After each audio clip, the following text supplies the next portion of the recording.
Այսօրվա խոսքը, որ պատրաստել եմ Տիրոջ շնորհիվ, Տիրոջից,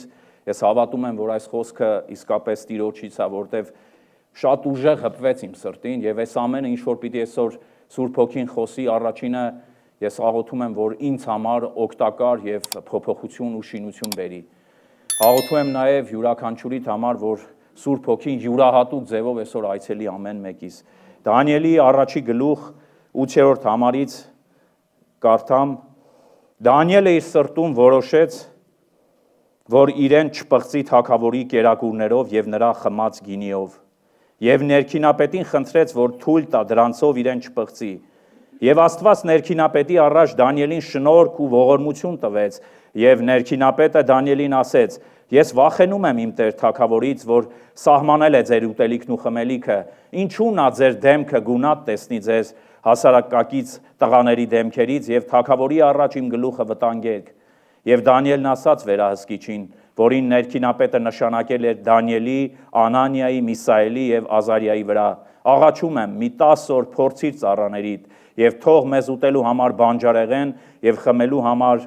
ջուր տան եւ թող քո առաջ Երևան մեր դեմքերը եւ դեմքերն այն տղաների, որոնք ուտելու են թագավորի կերակուրից եւ ըստ քո տեսածի վարվիր ծառաներիդ հետ։ Նա համաձայնվեց նրանց հետ եւ նրանց 10 օր փորձեց եւ 10 օր հետո նրանց դեմքերը ավելի վայելու չէին, մարմնով գեր էին, քան թե այն բոլոր տղաները, որոնք ուտում էին թագավորի կերակուրից եւ վերահսկիչը վերցնում էր նրանց թագավորական կերակուրն ու նրանց խմելու գինին եւ նրանց բանջարեղեն էր տալիս։ Եվ Աստված այս 4 տղաներին գիտություն եւ հանճար տվեց ամեն դպրության եւ իմաստության մեջ, եւ Դանիելը հասկանում էր ամեն տեսիլք ու երազ։ Եվ լրացային աննորերը, որոնցից հետո թագավորը հրամայել էր նրանց բերել, ներքինապետը նրանց Նաբուգոդոնոսորի առաջ տարավ։ Եվ թագավորը խոսեց նրանց հետ, եւ նրանց մեջ չգտնվեց Դանիելի, Անանիայի, Միսայելի եւ Ազարիայի նման մեկը, ուստի նրանք թագավորի պաշտոնյաներ դարձան։ Իմաստության եւ իմացությանը վերաբերվող ամեն բանի մեջ, որ թագավորը հարցնում էր նրանց, թագավորը նրանց մի ամբողջ թագավորության մեջ եղող մոգերից ու հմայողներից տասնապատիկ գերազանց տեսավ։ Ամեն։ Այսօրվա պատգամը խոսքը, որ վերնագրել եմ, այսպես է կոչվում՝ չպղծվելու ընտրությունը։ Ինչ ընտրությամբ ես դու այսօր եկել, ես չգիտեմ, բայց վերջում պարզ կլինի, կարող ես չպատասխանես այդ հարցին։ Դանիելի գիրքը մենք գիտենք, կարդացել ենք, յուրաքանչյուրս ծանոթ այս պատմությանը։ Դանիելի գիրքը սկսվում է պարտությամբ, գերությամբ եւ ճնշմամբ։ Աստծո ժողովուրդը պարտվել էր, Երուսաղեմը ավերվել, տաճարի անոթները տարվել էին Բաբելոն։ Մարդկային տեսանկյունից թվում էր, թե Աստված լռում է,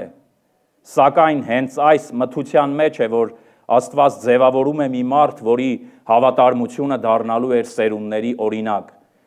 Այս համարում որոշում է ոչ միայն Դանիելի ընթացքը, այլև Աստծո փառքի դրսևորումը օտար երկրում, օտար ազգերի մեջ։ Սիրելիներ, առաջի հայացքից թվում էր, որ վիճակը շատ վատ է, շատ լուրջ է, չկա բաց դուռ, չկա հնարավորություն, բայց հենց այս ժամանակը, որ երբ որ վերջանում է մարդկային սահմանները, մարդկային հնարավորությունները, այստեղ միջամտում է Աստծո գերբնական զորությունը, ամեն։ Երբ որ թվում է, թե ամեն բան վերջացած է, մարդիկ ասում են, էլ հույս չկա, բժիշկները հույս չեն տալիս, այդ վիրահատությունը, ասում են, գնացեք եւ աղոթեք, միայն Աստված կարող է օգնել։ Վարկիտ օրն է, մարման օրն է եւ կոմունալների օրն է, անհնարին ոչինչ չկա Աստծո համար, սիրելիներ։ Թվում է, թե ամեն բան մռայլ ու գորշ է, անորոշ է, բայց հենց այստեղ է երևում Աստծո գերբնական այցելությունը։ Այստեղ է Աստված փորձում մեզ, արդյոք մենք մեր հնարավորությունը, մեր հավատքը դնում ենք մարդու վրա, թե Աստծո վրա։ Այստեղ է երևում մեր հավատքը։ Հավատքը այստեղ ալելույա ասելը շատ հեշտ է, սիրելիներ։ Բեմից քարոզելը հեշտ է, գեղեցիկ խոսքեր ասելը հեշտ է, գեղեցիկ ժպտալը հեշտ է, բայց սիրելիներ, դուրսն է երևում մեր ավետարանչությունը, դուրսն է երևում մեր ապրած կյանքը։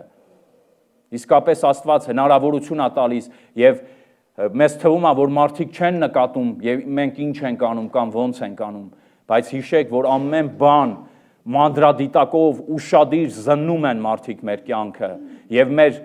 կյանքը դա խոսում է 5-րդ ավետարանի մասին։ Մենք կարող ենք մարդկանց չպատմել ավետարանը, բայց մենք կարող ենք մեր կյանքով վկայել նրանց։ Ամեն։ Դանիելն ապրում էր օտար երկրում, հեռու իր ընտանիքից, մշակույթից ու տաճարից, բայց դա նրան ամենևին չէր խանգարում կայացնել ճիշտ որոշումներ եւ հավատարիմ մնալ իր դավանանքին։ Գիտեք ինչքան կարևոր է մեր դավանանքը։ Գիտեք ինչքան կարևոր է, երբ որ մենք մարդկանց առաջ դավանում ենք, դու հավատացյալ ես։ Դե ով հավատացյալ չի, փորձում ենք արդարանանք, փորձում ենք ինչ-որ իրավիճակներ փնտրել, բայց մենք պետք է ուղիղ պատասխանենք մարդկանց։ Ոչ մի արդարացում չկա, որտեղ Հիսուս ասեց, եթե դուք մարդկանց առաջ դավանեք ինձ, ես էլ իմ հոր առաջ կդավանեմ ձեզ։ Միթե սա հրաշալի չի, որ Աստված իր հոր առաջ մեզ, մենք ով ենք, եւ ով է մեր ընտանիքը, ով է մեր ազգը, ոչնչություն ենք Տեր, բայց դու ամեն ինչ ես։ Մենք անկատար, դու կատարյալ, մենք անկարող, դու ամենակարող Տեր։ Գիտեք, սիրելիներ, մենք ապրում ենք այնպիսի մի ժամանակաշրջանում, որտեղ ամենուրեք փոփոխություններ են լինում տարբեր ոլորտներում, տարբեր իրավիճակներ է լինում։ Այսօր մենք ինֆորմացիայի դարում ենք ապրում, այսօր մենք ապրում ենք գիտության դարում եւ ամեն օր նորովի փոխվում է այս ամեն ինչը եւ նոր աշխարհակարգ է ձևավորվում, սիրելիներ։ Եվ մենք ուղղակի պետքա չադապտացվենք այս աշխարհի հետ։ Մենք պետքա հեռու պահենք մեր անձերը, մեր որոշումը։ Դանիելը չպղծեց իր մարմինը թագավորի կերակուրներով եւ խմիչքով։ Դու ինչ ես այսօր անում։ Դու ինչ կերակուրով ես սնվում։ Դու թագավորի սեղանից ես օգտվում, թե արքայական, հավիտենական, դիեզերքի արարիչ, փրկիչ Հիսուս Քրիստոսի սեղանից։ Ամենաթանկ սեղանն է, սիրելիներ, Տիրոջ սեղանը մեր առաջ։ Երբ որ մենք ամսվա առաջի չորեքշաբթին հավաքվում ենք այստեղ հաղորդության սեղանին եւ Տիրոջ խորհուրդն է, որ ամեն անգամ երբ այս անեք, հիշեք իմ գալը միջև որ ես կգամ, պատմեք ամենքին։ Եվ էսի ամենահրաշալի սեղանն է, սիրելիներ, որ մենք Աստված մեզ պատիվ արել, որ մենք ճաշակենք նրա արյունը եւ նրա մարմինը։ Սա ամենաճոխ սեղանն է մեզ համար։ Այսօր մարդիկ սեղան են բացում, այսօր մարդիկ ուրախանում են, հրճվում են, ցուցամոլություն է դարել այսօրվա առիթները։ Այսօրվա հարսանիքի խորհուրդ ավելի քիչ է, քան այդ հարսանիքի ծախսը։ Այսօր թաղում ավելի թանկ է, հուղարկավորություն ավելի թանկ է, քան մեռելը։ Սա ինչ է նշանակում, ցուցամոլություն, սիրելիներ։ Եվ մարդիկ ամեն բան անում են երևալու համար։ Բայց մենք ինչ ունենք անելու, մենք ում ունենք ներկայացնելու։ Մարդիկ իրանց դեմքն են փոխում, իրանց քիթն են վիրատում, իրանց շրթունքներն են վիրատում, տարբեր կերպերով, ինչ որ նրանց դուրը չի գալիս դա։ Բայց գիտես ինչ, Աստված մեզ ինչպիսին որ նա ստեղծել է, մենք այդպիսին պետք է գոհանանք, որ Աստված մեզ ստեղծել է այդպիսին, որտեղ մենք չենք որոշել, մենք ում որ երկրում ծնվենք, որ ազգից ծնվենք, ով լինի մեր ծնողը, ով լինի մեր երեխան։ Մենք չենք ընտրում ոչ մեզ ծնված օրը, ոչ մեր մահվան օրը։ Աստված կարիք չունի մեզ հարցնելու, բայց ես փառք եմ տալի Աստծուն, որ Աստված ինձ ծնունդ է տվել եւ Աստված ինձ հավիտենական կյանք է տվել եւ ձեր պես եղբայր ու քույր է տվել։ Ես ձեր կարիքը ունեմ իսկապես։ Գիտեք, մենք չենք կարող ասել, ես իմ եղբոր կարիքը չունեմ, ես պարտավոր չեմ իմ եղբորը հաշվետու լինել։ Սխալվում ես, սիրելիս դու։ Որտեվ եթե այստեղ Տերը մեզ ցույց է տալիս, որ ամեն բան կախված է ոչ թե մեզանից, այլ նրանից, եւ մեր միաբանության մեջ է մեր զորությունը։ Մեր միաբանության մեջ է մեր հնազանդությունը, մեր հաշվետու լինելու մեջ է մեր խոնարհությունը։ Գիտեք, այն որ Հիսուս անում էր, իր աշակերտներին ասում էր նախորոք։ Տերը իրավունք չունի, կարիք չունի իր ծառային ասելու, բայց ասեց դուք իմ համար էլ ծառաներ չեք, որտեղ ծառան չգիտի իր Տերը ինչա գործում։ Բայց ես ձեզ ասում եմ, սիրեք իրար եւ սրանով մարդիկ կիմանան, որ իմ աշակերտներն եք։ Գիտեք, շատ գեղեցիկ կարող ենք մենք ճառեր ասել, բայց արդյոք համապատասխանում է մեր ասածը մեր արածին։ Տերը մեր մեջ պտուղ է ուզում տեսնի, եւ դա շատ կարեւոր է։ Ես եւ դու ամեն օր կանգնած ենք որոշման եւ ընտրության առաջ։ Աշխարհը ամեն գնով փորձում է գնալ փող զիջման։ Կան չէ մարդիկ, ովքեր ամեն ինչ անում են, որ մեզ Համաձայնությամբ բերեն։ Համոզելու հոգի ունեն, հատուկ։ Մի բան եթե ուզում են անեն, մեզ համոզում են, բայց մենք ասում ենք դե լավ, հիմա ինչ կա դրա մեջ։ Գիտեք, սիրելիներ, մարդիկ կարող են մեզ հրավիրել կիրակի օրը հարսանիքի, կարող են խնջույքի հրավիրել, կարող են այն ժամին, որ մենք պիտի եկեղեցում լինենք եւ պաշտենք Տիրոջը, որը ամենաթանկ ժամանակն է մեզ համար։ Մենք արդյոք ընտրում ենք այստեղ լինել, թե խնջույքներում։ Այդ խնջույքները անվերջանալի են, մարդիկ ուրախանալով գնում են դժոխք, իսկ ես եւ դու, Աստված մեզ համար պատրաստել է իր արքայությունը, իր հավիտենական կյանքը եւ ամենամեծ ուրախությունը, որ Աստված մեր անունը գրել է կյանքի գրքի մեջ։ Միթե սա ուրախալի չէ, կարող ենք մի հատ բուռն ծափարել Տիրոջը սրա համար։ Աշխարհը փորձում է մեզ պահել մեզ մեր նպատակներից, Աստծուց, հոգևոր արժեքներից, հոգևոր մշակույթից, իրականությունից ու ճշմարտությունից։ Եթե այսօր մենք որոշում չկայացնենք, մեր փոխարեն աշխարհը կկայացնի այդ որոշումը։ Դանիելը իր սրտում որոշեց, Դանիելը իր մտքի մեջ որոշեց։ Գիտեք, մեր որոշումը գալիս է մեր սրտից։ Եթե դու այսօր որոշել ես, որ պիտի այստեղ լինես, քո որոշումը այստեղ է բերել քեզ։ Բայց մարդիկ կան ասում են, Հովիվ ջան, սիրելի եղբայր, անպայման այս կիրակի գալու եմ, ինչ էլ ուզում ա լինի, եթե անգամ աշխարհն էլ շուռ գա, սուտ ես ասում դու։ Դու ուղղակի ժամանակ ես շահում, ժամանակ շահելով գնում ես դժոխք։ Բայց այսօր այդ հնարավորությունը, որ Աստված տվել է քեզ ու ինձ, որ եթե այսօր մենք չորոշենք, մեր փոխարեն աշխարհը կորոշի։ Աշխարհը այսօր օրենքներ ընդունում, մենք քնած ենք, բայց աշխարհը մտածում է, ինչ անի, որ խորտակի Աստծու գործը, ինչ անի, որ մարդկանց հեռացնի Աստծուց, անգամ նեղությունը մեզ չի կարող հեռացնել, մեզ հարմարավետությունը ավելի կարող է հեռացնել մեզ Աստծուց, անհոգությունը ավելի կարող է հեռացնել Աստծուց, քան նեղությունը եւ տառապանքը։ Հոբը ինչ էր ասում փորձության մեջ. Եթե ինձ սպանելու է լինես, ես դարձյալ քեզ եմ ուսալու։ Մենք կարող ենք համարձակվել այսպիսի արտահայտություն անել։ Պետրոսն էլ ասեց. Տեր, եթե բոլորը ուրանան քեզ, ես քեզ չեմ ուրանա։ Բայց Հիսուս ինչ ասեց. հենց այս գիշեր, Պետրոս, մենք մեր խոսքով կարդարանանք եւ մեր խոսքով կդատապարտվենք։ Եթե այսօր մեր որոշում չկայացնենք, այո, ասեցի, որ աշխարհը մեր փոխարեն կկայացնի։ Դանիելի հավատքը պայմանավորված չէր իրավիճակով, այլ համոզմունքով։ Նա չէր սպասում մինչև իրավիճակը փոխվի, այլ ինքն էր որոշում մնալ անփոփոխ։ Թվում էր այդ առաջարկության մեջ վատ բան չկար։ Ինչ էր, որ ընդամենը պետքա մարդիկ երանի կտային թագավորի սեղանից կերակրվեին, ինչ որ միտեղ էլ կպարծենային, որ թագավորի սեղանից են ուտում։ Այսօր շատ-շատեր ասում են, դու գիտես, ես ում հետ էի այն օրը, ում հետ էիր, այսինչ պատգամավորի, այնինչ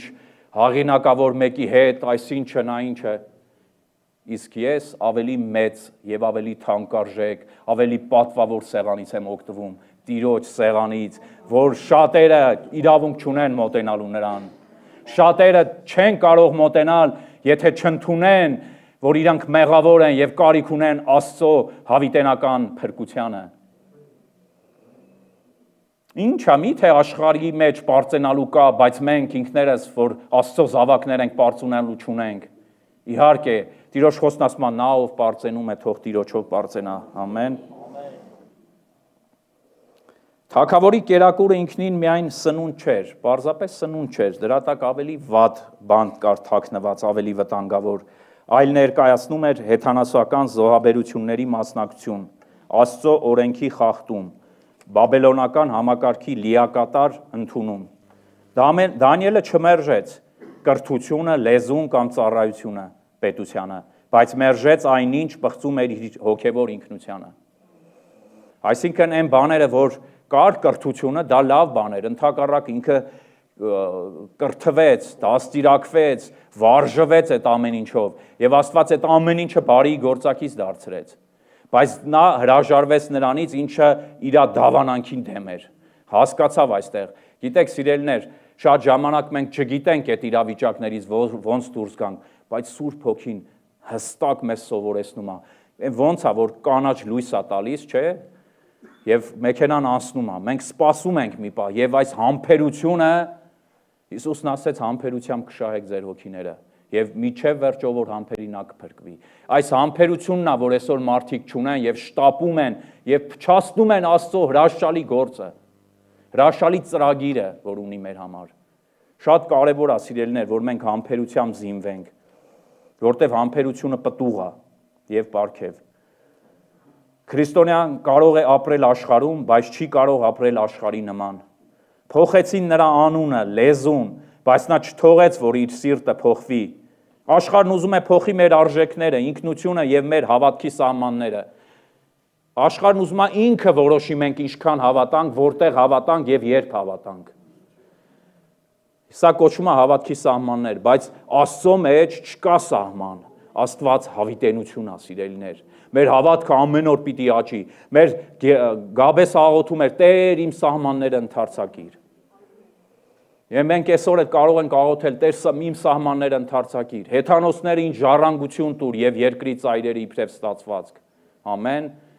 Սիրելիներ, մենք պետքա չբավարարվենք, որտեղ այսօրվա հավատքով մենք վաղը չենք կարող։ Այսօրվա որոշմամբ մենք վաղը չենք կարող այդ որոշումը կայացնել։ Մենք վաղը նոր որոշում պիտի կայացնենք։ Աստծո մարդը պետք է որոշի հարմարավետություն, թե սրբություն, ընդունում մարդուց, թե հաճություն Աստծուց։ Դանիելը չապստամբեց, բայց որոշեց չպղծել իրեն թագավորի կերակուրով եւ խմիչքով։ Հնազանդ մարդը Աստծո ձեռքին գործիք է դառնում։ Սաղմոս 25:9 Հեզերին կուղեկցիր ճանապարհով։ Աստված մեր առջև դնում է կյանքը եւ մահը, օրհնությունը եւ անեծքը։ Մեր ճիշտ որոշումից է կախված մեր այսօրվա ներկան եւ մեր վաղվա ապագան։ Որոշումը մեզանից, զորությունը Տիրոջից։ Հավատքը սկսվում է սրտից։ Ճշմարիտ քրիստոնեական կյանքը չի սկսվում դրսից, այլ սրտից։ Այսինքն ներսից է գալիս մեր որոշումը։ Դանիելը իր սրտում որոշեց։ Այսօր քույրս, եղբայրս, դու արդյոք որոշել ես քո սրտի մեջ եւ ինչ ես որոշել։ Եթե դեռ չես որոշել, այսօր քո օրն է եւ իմ օրն է եւ այստեղից միջև որոշում չկայացնես, խնդրում եմ չհեռանաս։ Վաղը կարող է ուշ լինի։ Սրբությունը նույնիսկ փոքր բաներում։ Թագավորի կերակուրը կարող էր թվալ աննշան բան, բայց դրա տակ Դանիելը մեծ վտանգ էր տեսնում եւ նա զգուշացավ եւ հրաժարվեց առաջարկից։ Փոքր զիջումները հաճախ մեծ պղծության դուռ է բացում։ Աստված հավատարմություն է որոնում ոչ թե միայն փորձությունների, այլև առօրյա ընտրությունների մեջ։ Ճնշման տակ ճիշտ ընտրություն։ Նայեք, ճնշեցին, ճզմեցին Դանիելին, բայց նա ինչ արեց, չփոխեց իր որոշումը։ Ինքը հաստատ մնաց իր որոշման մեջ։ Դանիելը կարող էր արդարանալ, ինչպես շատերս ենք երբեմն արդարանում, դե ինչ կա դրա մեջ, հիմա որ մի բաժակ խմեմ կամ մի հատ սիգարետ ծխեմ, ինչ կար, ով է տեսնում ինձ, ով կա, մերոնցից մարդ չկա, չէ, կարանք մի հատ բաժակ խմենք, հիմա ասենք, ինչ կա դրա մեջ։ Բայց սիրելիս, ինչ որ մենք անում ենք, ոչ թե մարդու առաջ ենք անում, առաջի հերթին Տերն է տեսնում ամեն բան։ Եթե դու այսօր մի գլանակ ծխես, վաղ կարող է ուրիշ բան էլ անես, կամ ես։ Մենք չփորձենք Աստծուն, որտեվ մեծ գնով ենք գնվել եւ պետքա պահենք միջև վերջ մեր դավանանքը։ Տերը մեզ փրկություն է տվել, բայց մենք պարտավոր ենք այդ փրկությունը ատամներով պահել, ամեն գնով, անկախ ամեն ինչից։ Որովհետեւ հնարավոր չի ճաշակել Տիրոջը եւ հրաժարվել Տիրոջից։ Գիտեք, ամենամեծ աստվածային հատկանիշներից մեկը նա է, որ հավատարիմ է նա։ Եվ այդ հավատարմությունը նաև մեզ է տվել, որպեսզի մենք էլ հավատարիմ լինենք այն ամենին, ինչը որ մեզ Աստված տվել է, հրաշալի ընտանիք, հրաշալի եկեղեցի, հրաշալի քույրեր, եղբայրներ, հրաշալի հովիվ, այն մարդիկ, ովքեր մեր կողքը Աստված դրել է, ճիշտ մարդիկ են, եւ շնորհակալ եմ Աստծուց իրենց համար։ Եթե դեռ չկա քո կյանքում այդ ճիշտ մարդիկ, դու եղիր այդ մարդկանց համար ճիշտ մարդ, դու եղիր դրանց կողքը եւ խնամք տար նրան, ինչպես Պետրոսը, երբ որ Հիսուս ծովի ափին հանդիպեց, Պետրոսին ասեց. Պետրոս, սիրում ես ինձ, այս բոլորից առավել։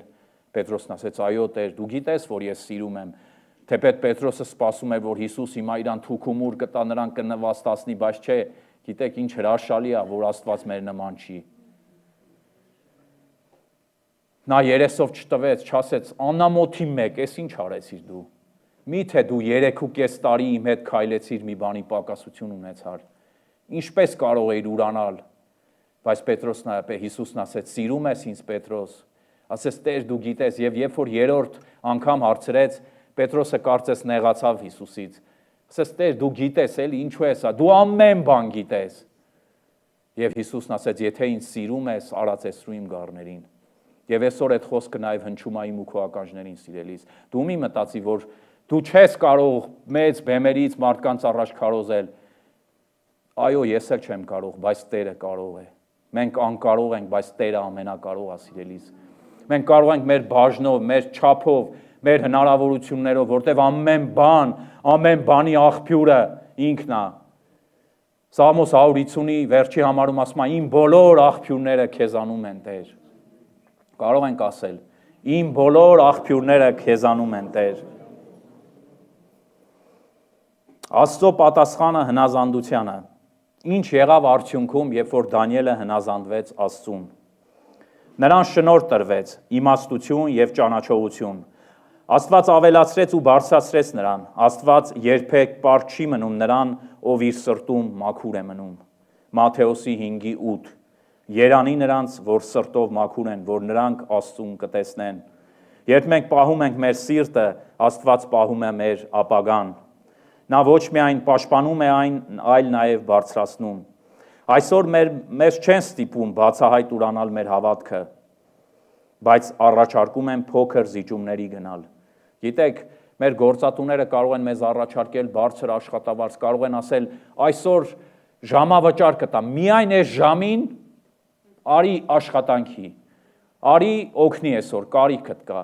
Տեսեք, սիրելիներ, աշխարհը այսօր ուզում է ամեն բան անի, ինչպես որ Փարավոնը արեց։ Շատ աշխատենք, քիչ վաստակենք, որակով անենք եւ շուտ արագ անենք, բայց չի լինում այդպես։ Ամեն գործ իր գինը ունի, ամեն գործ իր արժեքը ունի։ Մենք պետք է այդ արժեքը պահենք։ Աստված մեզ տվել է, բայց մենք պետք է որոշենք, որ այս ժամին որտեղ պիտի լինենք։ Ես ասեմ, որ դու եւ ես այսօր ճիշտ որոշում ենք կայացնել լինել Աստծո տանը եւ տալ նրան արժանի փառքը։ Ամեն։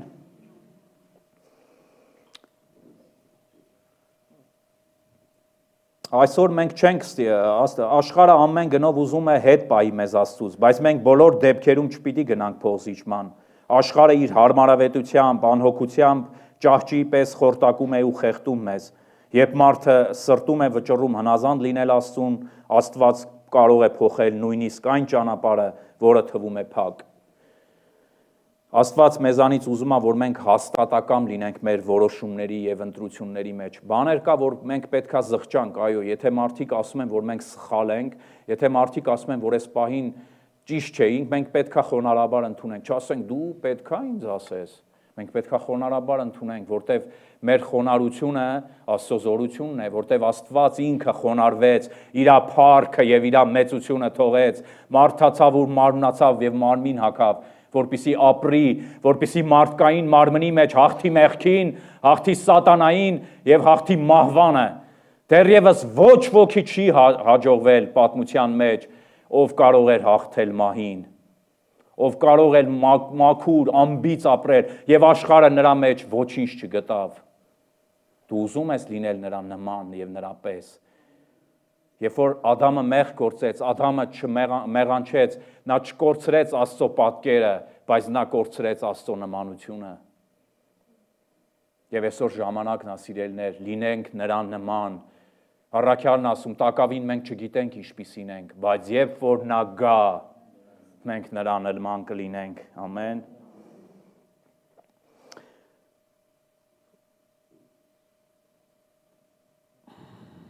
Աստվածաշունչը մեզ ցույց է տալիս, որ Աստծո մեծ գործերը շատ հաճախ սկսվում են ոչ թե բարձր աղմուկով,